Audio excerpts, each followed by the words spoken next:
শুভ জন্মদিন চারুলতা। কে? আমি ঠাকুর। ওই সিংহাসন থেকে বেরিয়ে এসেছো বুঝি? আমি সেই ঠাকুর নই।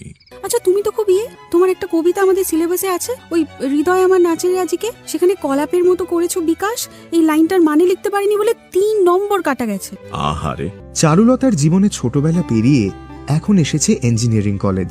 কিরে চারু, আর কতক্ষণ হাঁ করে দেখবি? বাজে বকিস না।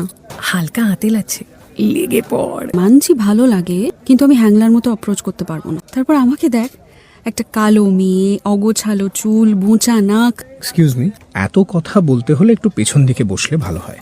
আমি চললাম অরুণিমা। কালো তারে বলে গায়ের লো। কখন থেকে ফোন করে যাচ্ছি তোকে, ফোনটা কি জলে ফেলে দিয়েছিস? কেন, কি দরকার? বলবো, তবে এখানে নয়। তখন ওভাবে কেন বেরিয়ে গেলি ক্যান্টিন থেকে? থেকে কি করতাম?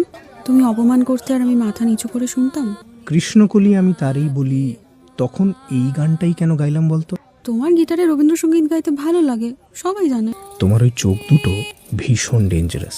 তুমি যখন মোটা করে কাজল টেনে তাকাও না, তখন পৃথিবী জুড়ে যুদ্ধ শুরু হয়। হ্যালো, হ্যাঁ বল, কি হয়েছে? কি চারু, তুই শিগগিরই কলেজে আয় আগে।